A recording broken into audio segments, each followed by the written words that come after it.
kembali di channel Yende. Di video kali ini saya akan mengupas film The Suicide Squad yang dirilis pada tahun 2021, disutradarai oleh James Gunn dan diproduksi oleh DC Film. Film ini dibintangi oleh Margot Robbie sebagai Harley Quinn, Idris Elba sebagai Robert Du Bois atau Bloodsport, John Cena sebagai Christopher Smith atau Peacemaker, Joel Kinnaman sebagai Colonel Rick Flag, Sylvester Stallone sebagai pengisi suara Nanoe atau King Shark, dan masih banyak aktor keren lainnya. Jadi, film The Suicide Squad ini adalah film ke-10 dari DC Extended Universe dan juga lanjutan dari film sebelumnya yaitu Suicide Squad 2016. Untuk yang belum nonton film Suicide Squad 2016 bisa nonton terlebih dahulu biar paham. Link tidak ada di pojok kanan atas video. Dan gak usah lama-lama, mari kita simak alur ceritanya. Gak bisa bahasa Inggris. Film ini dibuka di lapas Bel Rev, Amerika Serikat, di mana kita diperlihatkan seorang tahanan kriminal bernama Brian Dolan atau Seven sedang ngelamun di ruang istirahatnya sambil melemparkan bola bekel ke sasaran yang sudah Seven atur dengan tepat. Bahkan, Seven menggunakan skillnya untuk membunuh seekor burung perencak yang sedang termingkring dengan cara memantulkan bola bekel ke dinding lalu mengenai tubuh burung perencak tersebut. Saat itu juga datanglah Amanda Bladewalker, di mana Amanda ini akan menugaskan Seven menjalankan sebuah misi. Namun sebelum itu, Seven diberi bom nano di lehernya, agar saat Seven mencoba kabur dari misi, ia akan diledakkan. Seven kemudian dimasukkan ke dalam tim Task Force X yang biasa disebut Suicide Squad. Dan sekarang tim ini memiliki anggota baru yaitu Blackguard, Whistle, Mongol, Javelin, TDK atau The Delectable Kid. Dan untuk tim lama yaitu Kapten Boomerang, Colonel Rick Flag, dan tentunya Harley Quinn. Untuk Deadshot, Katana, Croc, dan Dr. Junmon tidak ikut serta dalam film kali ini. Mungkin ada alasan tersendiri termasuk Will Smith yang memerankan Deadshot. Dan karena jadwal syutingnya lumayan padat, ia tak bisa memerankan Deadshot di film kedua ini. Dan mungkin di film selanjutnya ia akan tampil kembali sebagai Deadshot. Kita kembali ke tim Task Force X, di mana mereka ini diberangkatkan ke sebuah pulau bernama Corto Maltese untuk misi mereka. Sesampainya di dekat bibir pantai, mereka mulai terjun ke lautan. Satu persatu mendarat dengan sempurna, namun tidak dengan Whistle si manusia musang yang ternyata ia tak bisa berenang dan membuatnya tenggelam. Amanda dan rekan-rekannya pun hanya bisa terdiam dan ketun. Seven yang saat itu ada di dekat Whistle mencoba untuk menolongnya. Akan tetapi setelah sampai di tepi pantai, Seven mengabarkan kalau Whistle sudah mati. Tim Task Force X kemudian mempersiapkan senjatanya sambil diberitahu oleh Emilia Harcourt kalau di dalam hutan banyak tentara musuh. Di saat itu juga, Blackguard yang merasa tidak berdosa tiba-tiba melangkah ke depan dan mengungkapkan kalau dirinya membawa tim tentara bayaran untuk menjalankan misi. Alhasil, tentara musuh pun menampakkan diri, membuat tim Suicide Squad mengalami panik yang sangat bahagia. Tindakan Blackguard membuat tentara musuh marah. Mereka pun menembakkan pelurunya tepat di wajah Blackguard. Harley kemudian meramaikan suasana dengan melesatkan bazooka, sedangkan Boomerang melemparkan senjata muter-muter untuk memotong beberapa tubuh tentara musuh. TDK menunjukkan skill hebatnya dengan melepaskan kedua lengannya lalu menggunakannya sebagai senjata. Akan tetapi itu tidak efektif. Mongol yang lupa makan kemangi mencoba untuk menjatuhkan helikopter, namun itu malah membuat sebagian tim terbunuh termasuk Boomerang yang tertusuk beberapa kayu lalu terkena baling-baling. TDK menghadapi ajalnya karena lengannya ditembaki para musuh. Begitu juga dengan Javelin. Sementara Mongol itu sendiri mati terbakar. Melihat timnya penuh dengan kebodohan, Seven pun sedih kegirangan. Ia memutuskan untuk melarikan diri dari kekacauan. Dan dengan terpaksa, Amanda pun meledakkan bom nano yang ada di leher Seven. Amanda kemudian mengabarkan kepada tim Task Force X kedua yang baru saja sampai di pantai sebelah selatan. Dan ternyata tim pertama ditugaskan untuk mengalihkan perhatian musuh. Sedangkan tim kedua bertugas menyusup lewat sisi lain pulau. Untuk mengetahui siapa saja tim kedua ini dan apa tujuan misi ini sebenarnya, kita akan flashback ke 3 hari sebelumnya. Di mana kita diperlihatkan seorang tahanan kriminal yang sedang membersihkan gazebo penjara Bel Rev. Dia adalah Du Bois atau Bloodsport, seorang tentara bayaran mematikan yang pernah menembak Superman sampai masuk ke ruang ICU dengan menggunakan peluru kryptonite. Ia juga pernah bekerja sama dengan Lex Luthor untuk menyingkirkan Superman. Saat ini juga Amanda dan ketiga anak buahnya datang untuk merekrut Du Bois. Namun sebelum itu Du Bois diminta menemui putrinya yang bernama Tayla di ruang pertemuan. Du Bois diberitahu oleh Tayla kalau Tayla baru saja terancam hukuman karena telah mencuri jam tangan android serta mencuri sandal jepit milik Pak RT. Keduanya kemudian berdebat keras saat Tayla mengungkapkan bahwa Du Bois adalah ayah yang buruk. Tayla juga mengungkapkan kalau Amanda Walker akan menindaklanjuti kasus Tayla dan bisa saja Tayla akan dimasukkan ke dalam penjara Belrive. Mengetahui hal tersebut, Du Bois pun marah. Ia langsung pergi ke kantor lalu mengancam Amanda dengan sebuah pulpen karena tindakan Amanda terlalu berlebihan. Di sisi lain, Tayla juga masih berumur 16 tahun. Amanda kemudian meminta Du Bois untuk memimpin sebuah misi. Jika Du Bois berhasil mengakhiri misinya, maka Amanda akan membebaskan Tayla. Dengan terpaksa, Du Bois pun akhirnya setuju. Setelah itu, Amanda memperkenalkan Du Bois ke rekrutan Amanda yang lain, yaitu Christopher Smith atau Peacemaker, seorang tentara bayaran yang senang dengan perdamaian dunia. Ia akan melakukan apapun demi mendapatkan perdamaian, namun untuk mendapatkannya, ia rela membunuh, berperang, dan sebagainya. Selanjutnya ada Nanoue atau King Shark, pangeran bawah laut pemakan daging manusia. King Shark memiliki tubuh yang kuat, bahkan tubuhnya kebal dengan peluru. King Shark lah alasan Krog tidak ditampilkan lagi karena sebenarnya di film pertama King Shark lah yang ada di posisi Krog. Mungkin saat itu proses editing CGI pembuatan King Shark masih terbilang rumit, jadi mereka menggunakan Krog sebagai penggantinya. Kemudian ada Cleocasu atau Ratcatcher 2 yang memiliki kemampuan untuk mengendalikan seekor tikus, dan ia dijaga oleh salah satu tikus bernama Sebastian.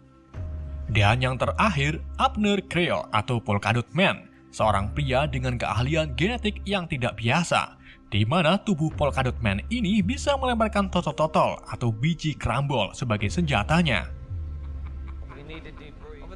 Kelimanya kemudian diarahkan ke misi yang akan dijalankan. Amanda memberitahu tim tentang situasi di negara kecil Corto Maltese yang terletak di lepas pantai Amerika Selatan. Selama 100 tahun, Corto telah dipimpin oleh keluarga Herrera, namun pekan lalu seorang jenderal bernama Silvio Luna dan rekannya Mayor Jenderal Mateo Seures mengambil alih pemerintah dengan kudeta militer yang kejam. Keluarga Herrera digantung dengan eksekusi publik. Silvio Luna juga termasuk orang yang anti terhadap Amerika. Amanda kemudian menunjukkan fasilitas penelitian era Nazi yang diberi nama Jotunheim, di mana Luna dan anak buahnya melakukan eksperimen berbahaya yang disebut Project Starfish. Project Starfish diduga bisa menghancurkan Amerika, bahkan dunia. Dan untuk menghentikan Project Starfish, tim squad harus menemukan Dr. Gaius Grievous atau The Tinker, yaitu seorang ilmuwan yang menjalankan Project Starfish di bawah kendali Luna. Dan Dr. Gaius lah yang bisa mengantarkan tim squad ke Jotunheim. Karena kita sudah tahu misi serta semua anggota tim squad, kita kembali ke scene saat tim kedua sampai di pantai selatan Corto, di mana mereka ini melihat beberapa ledakan yang disebabkan oleh peperangan antara tim satu dengan tentara musuh. Harley Quinn dan Rick Flag yang masih hidup nampak kebingungan karena timnya sudah mati terbunuh. Harley kemudian menemui Javelin yang sedang sekarat. Sebelum meninggal, Javelin memberikan tombak atau lebih besinya kepada Harley, lalu mengatakan, gunakanlah tombak ini untuk... Dan Javelin pun mati. Karena ucapan Javelin terpotong, Harley pun kesal. Saat ini juga Harley tertangkap oleh tentara musuh. Sedangkan Flag kabur ke dalam hutan, namun ia juga tertangkap oleh sekelompok tentara. Karena hari mulai larut, tim skuad kedua pun memutuskan berkemah untuk beristirahat. Sekitar jam 3 pagi, Du Bois terbangun karena mendengar suara kerusak-kerusuk di sampingnya. Ternyata suara tersebut dari Polkadot yang tubuhnya terlihat penuh dengan benjolan warna-warni. Polkadot lalu pergi ke semak-semak untuk mengeluarkan biji kerambolnya. Setelah itu, Sebastian memberitahu Du Bois kalau King Shark akan memakan Cleo. Du Bois pun langsung menembaki Shark, akan tetapi peluru yang ditembakkan tak mempan terhadap tubuh Shark. Cleo mengambil perangkat seperti bolam untuk memanggil semua tikus di hutan dan mengarahkannya ke King Shark. Di sini terungkap kalau Du Bois fobia dengan tikus karena ia terlihat jijik saat melihatnya. Kemudian Cleo mengatakan kepada Shark, "Kenapa kau ingin memakanku?" Shark menjawabnya bahwa dirinya lapar. Lalu Cleo mengatakan kalau kita adalah teman dan sesama teman kita harus saling melindungi. Shake pun sedikit tersadar dan berjanji akan menjaga teman-temannya. Pagi harinya, tim squad melanjutkan misi ke arah perkotaan. Akan tetapi, Emilia menemukan keberadaan Rick Flag yang tak jauh dari tim squad berada. Amanda pun langsung menugaskan tim squad untuk menyelamatkan Rick Flag terlebih dahulu. Tim squad kemudian menemukan sebuah kelompok yang diduga sebagai tentara bayaran sekutu Corto serta kelompok yang menangkap Rick Flag. Tanpa pikir panjang, tim squad pun langsung membunuh satu persatu dari kelompok tersebut.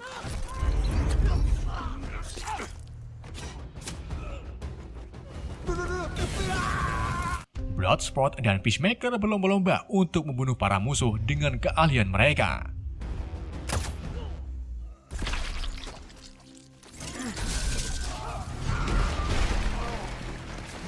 Setelah semuanya terbunuh, mereka menemukan Rick Flag sedang ngeteh bersama salah satu tentara yang mereka bunuh. Tim squad terheran-heran karena Flag malah berbaru dengan tentara musuh.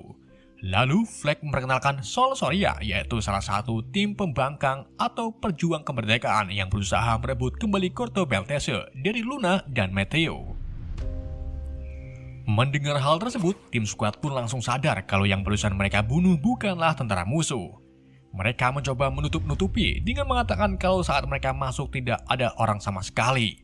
Namun Sol dan Flag mengetahui kelakuan mereka saat melihat banyaknya mayat bergeletakan. Nasi sudah menjadi lontong. Sol pun memaafkan perbuatan mereka dan bersedia untuk memandu tim squad menuju ke perkotaan. Di dalam perjalanan, tubuh Polkadot kembali memunculkan benjolan biji kerambol. Polkadot Man kemudian menjelaskan bahwa kondisinya terjadi karena ulah ibunya yang bekerja di Star Labs. Sang ibu bereksperimen pada Polkadot dan saudara-saudaranya untuk memberi mereka kekuatan super. Namun eksperimen tersebut berujung mengerikan yang pada akhirnya sebagian saudara Polkadot meninggal. Polkadot akan membunuh musuhnya jika ia memandang musuhnya sebagai sang ibu. Okay. Let's move out. Di sisi lain, Dr. Gaius terlihat sedang menemui Presiden Luna untuk memperkenalkan Project Starfish. Gaius memperlihatkan sebuah video di mana video tersebut menampilkan para astronot AS tak sengaja menemukan makhluk luar angkasa yang berbentuk seperti bintang laut. Dr. Gaius menyebutnya Starro the Conqueror. Di video tersebut, Starro terlihat mengeluarkan beberapa bintang kecil untuk memakan kesadaran para astronot dan menjadikan inang sebagai pemikir sentral Starro. Pertumbuhan Starro juga sangat cepat, bahkan tubuhnya bisa sebesar gedung. Gaius kemudian membawa Luna dan anak buahnya ke Jotunheim, tempat di mana Starro berada. Setelah melihat Starro, Luna berencana untuk menggunakan Starro sebagai senjata melawan Amerika, bahkan negara lain yang mencoba menantang Corto Maltese. Pagi harinya, Harley Quinn yang sedang dikurung kemudian dibawa untuk menghadap Presiden Luna. Harley didandani layaknya seorang putri. Sesampainya di istana, Harley bertemu dengan Luna yang saat itu masih memakai sempak. Luna terlihat senang dengan kedatangan Harley. Ia mengungkapkan kalau dirinya jatuh cinta dengan Harley saat mengetahui kalau Harley sering membuat kericuhan di Amerika. Setelah itu, Luna memperlakukan Harley seperti seorang princess. Malam harinya, Luna mengungkapkan kalau dirinya ingin menikahi Harley. Harley pun menjadi baper yang pada akhirnya mereka berkelahi sambil merusak perabotan. Selesai berkelahi, Luna mengungkapkan rencananya kepada Harley, yaitu menggunakan Project Starfish sebagai senjata untuk menyerang negara manapun yang menantang rezimnya. Yang berarti Luna juga membunuh anak-anak tak berdosa. Mengetahui hal tersebut, Harley pun berubah pikiran. Ia langsung membunuh Luna dengan pistolnya. Yang pada akhirnya Harley pun ditangkap oleh pasukan Jenderal Meteo. Setelah kematian Luna, para jenderal kini setuju dengan Meteo menggantikan posisi Luna sebagai presiden. Meteo kemudian berencana untuk mencari informasi dari Harley tentang misinya, serta menyuruh anak buahnya untuk mencari anggota dari Harley yang bisa saja sedang menyusup ke kota. Kita kembali ke tim squad, di mana mereka ini dipertemukan dengan rekan Sol, yaitu Milton, yang akan mengantarkan squad ke sebuah bar bernama Laga Tita Amable, tempat di mana Dr. Gaius biasa nongkrong. Namun sebelum itu, tim squad harus menyamar sebagai penduduk asli Corto. Di dalam perjalanan ke bar menggunakan Call Elep, Cleo menceritakan kenapa ia tertarik dengan tikus. Sewaktu Cleo masih kecil, ia hidup dengan sang ayah yaitu Red Cat Charwan di sebuah selokan di negara Portugal. Sang ayah mengajari Cleo cara mengendalikan tikus dengan sebuah alat ciptaannya. Mereka menjadikan tikus sebagai keluarga serta menjadikannya sumber pencari harta. Ayah Cleo adalah pecandu narkoba yang pada akhirnya ia pun meninggal karena overdosis. Setelah remaja, Cleo pindah ke Amerika. Ia menggunakan tikus-tikusnya untuk merampok sebuah bank. Akan tetapi aksinya tertangkap basah oleh pasukan Amanda yang akhirnya Cleo pun dimasukkan ke lapas Belrive. Sesampainya di tempat tujuan, tim squad mulai masuk ke dalam bar, sementara King Shark harus tinggal di dalam Cold Elep karena wujudnya tak bisa disamarkan. Sambil menunggu Dr. Gaius datang, tim squad memutuskan untuk bersenang-senang di bar. Mereka memesan minuman dengan ekstrak daun kemangi untuk menambah kekuatan serta menghilangkan bau badan mereka. Gak lama kemudian, Gaius pun datang. Du Bois lalu menodongkan pistolnya ke perut Gaius dan menuntunnya untuk keluar dari bar. Namun di waktu yang sama, para tentara berdatangan untuk memeriksa semua orang karena mereka tahu kalau di sini ada orang Amerika. Du Bois kemudian menyuruh Cleo dan Polkadot untuk membawa Gaius keluar lewat pintu belakang. Sedangkan dirinya, Flag dan Peacemaker akan mengalihkan perhatian dengan mengaku sebagai orang Amerika. Yang pada akhirnya, mereka pun ditangkap lalu dibawa ke hadapan Jenderal Mateo. Akan tetapi saat di perjalanan, ketiganya melakukan perlawanan dengan beberapa tentara di dalam mobil. Mereka gebuk-gebukan sampai mobil yang ditumpangi mereka terguling lalu jatuh ke jurang.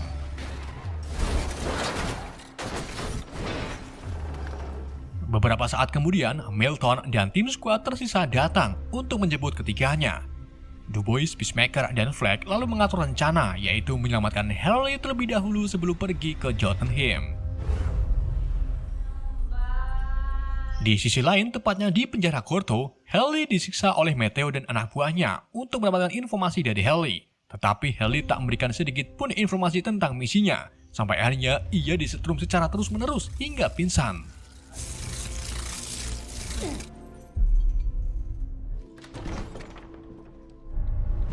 Setelah Mateo pergi, Harley tersadar dan langsung mematahkan leher anak buah Mateo dengan cara memitingnya. Harley berhasil lolos, lalu ia melanjutkannya dengan membunuh semua penjaga di penjara.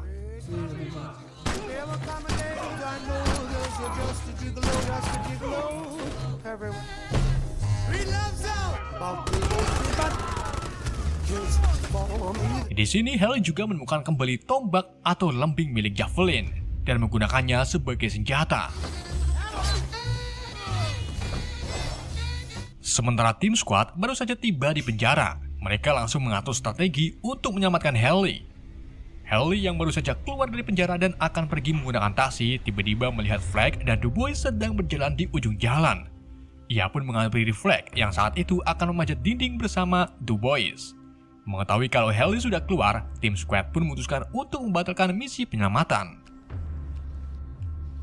Setelah itu, mereka memerintahkan Gaius untuk membawa tim ke dalam Jotunheim. Tidak singkat cerita, Gaius berhasil membawa tim squad melewati penjaga Jotunheim dengan Cold Elep milik Milton. Saat itu juga, hujan ketek turun.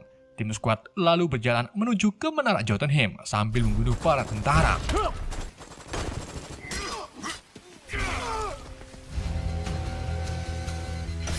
Tentara yang lain pun tahu kalau kelompok penyusup masuk ke dalam Jotunheim. Setelah masuk, Du Bois meminta Gaius untuk mengaktifkan sistem keamanan darurat agar tentara musuh yang ada di luar tak bisa masuk ke dalam. Setelah itu, mereka mulai masang bom di setiap sudut ruangan. Flag, Gaius, dan Cleo pergi ke ruangan Project Starfish untuk menghentikannya. Sedangkan Peacemaker diam-diam menyusul Flag dan meninggalkan King Shark di ruang tengah. Good God. Di ruang project, Gaius mengungkapkan kepada Flag bahwa pemerintah AS berada di balik eksperimen yang melibatkan Starro, dan ternyata mereka juga mendanai negara Gorto Maltese selama beberapa dekade secara diam-diam. Starro adalah proyek senjata kehancuran yang bisa memancarkan ribuan bintang laut yang lebih kecil untuk menempatkan di wajah manusia dan mengambil alih tubuh mereka seperti zombie. Mendengar pengakuan Gaius, Flag pun marah dan berubah pikiran untuk membocorkan kekelakuan perintah AS ke seluruh publik. Flag mengambil berkas drift milik Gaius untuk dibawa ke press sebagai bukti kelakuan pemerintah AS. Namun hal itu dihentikan oleh Peacemaker. Peacemaker yang pro perdamaian meminta Flag untuk tak menyebarkan ke publik karena hal itu bisa memicu terjadinya insiden internasional. Keduanya pun berdebat karena sama-sama memiliki tujuan yang benar. Saat itu juga, tiba-tiba bangunan runtuh. Runtuhan tersebut membuat Starro berhasil melepaskan diri dan sekarang tubuhnya sudah sangat besar seperti kaiju. Starro kemudian menarik Gaius lalu merobek tubuhnya menjadi dua dan melebarkannya ke dinding kaca. Flag dan Peacemaker tersadar, namun mereka masih memegang teguh tujuannya masing-masing yang pada akhirnya mereka pun bertarung.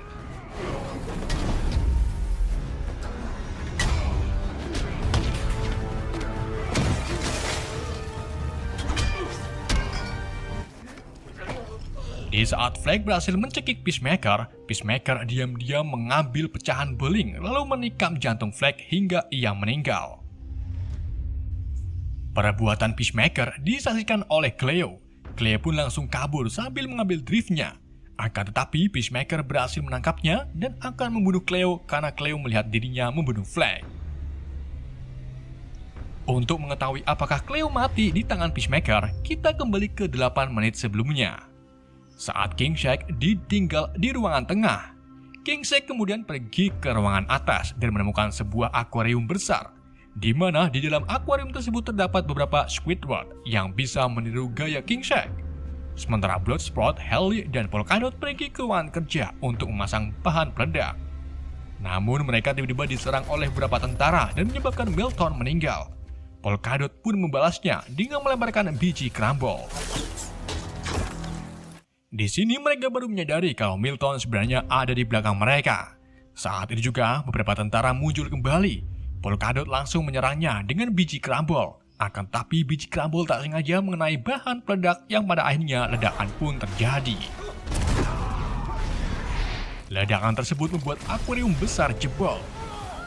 Beberapa ubur-ubur kemudian menyerang King Shark yang gak lama kemudian bangunan mulai runtuh serta sedikit miring. King Shark jatuh dari ketinggian, namun ia tak apa-apa. Sementara Hailey menyelamatkan Bloodsport yang sedang bergelendotan di luar dinding.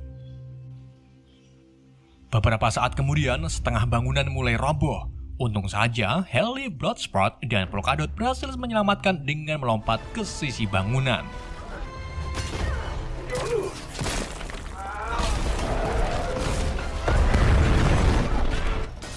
Bloodsport kemudian jatuh ke bawah dari lantai kelima sampai ke lantai bawah tanah dan berakhir di saat Peacemaker akan membunuh Cleo.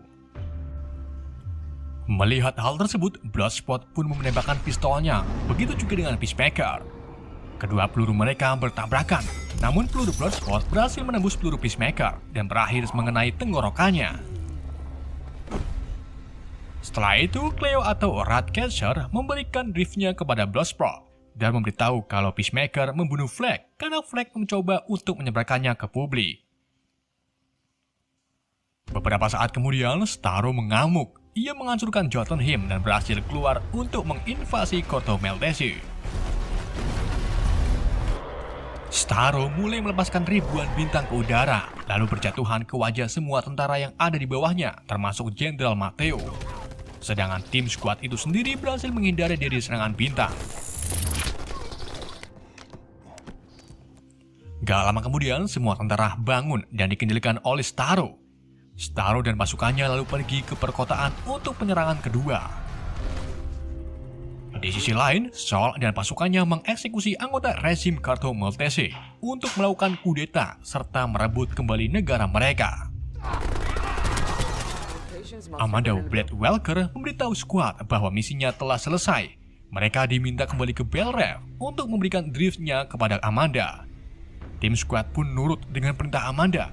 Akan tetapi, Bloodsport tiba-tiba berubah pikiran saat mendengar teriakan panik bahagia dari para warga, serta tidak kehadirannya para Jaeger untuk melawan Keiju Starro. Sport pun putar balik untuk melawan Starro, begitu juga dengan yang lain. Mereka mengabaikan perintah Amanda lalu bergabung dengan Bloodsport untuk menyelamatkan kota. Di saat Amanda akan meledakkan leher Bloodsport, Flo Crawler termasuk anak buahnya memukul kepala Amanda dengan tongkat golf dan membuatnya langsung pingsan. Flo mengungkapkan kalau di kota tersebut masih banyak anak-anak kecil yang harus diselamatkan oleh tim squad.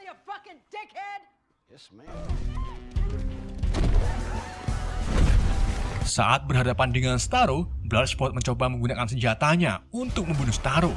Akan tetapi tembakan yang dihasilkan tak mempan terhadap tubuh Starro.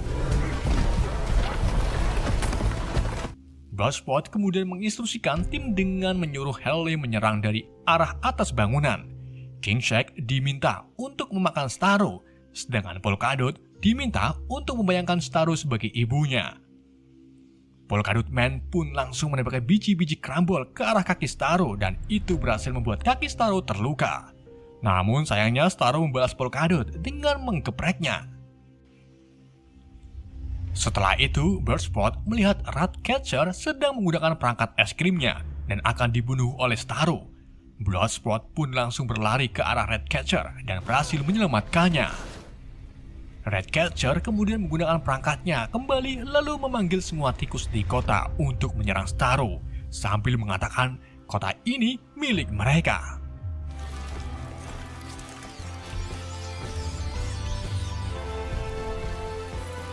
Melihat Starro kewalahan diserang oleh tikus, Harley pun langsung berlari lalu menyerang bagian mata Starro dengan lembing milik Javelin. Harley berhasil menembus ke dalam dan membuat para tikus berleluasa untuk menggerogoti organ dalam Starro. Dan pada akhirnya, Starro pun berhasil dibunuh.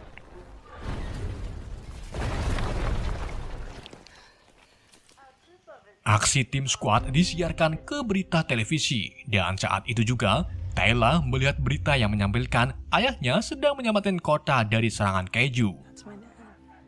Setelah itu, Bloodsport menghubungi Amanda untuk membebaskan tim squad serta Tayla dari hukumannya. Jika Amanda menolak, Bloodsport dan timnya akan membocorkan bukti dari laboratorium yang sudah ia salin.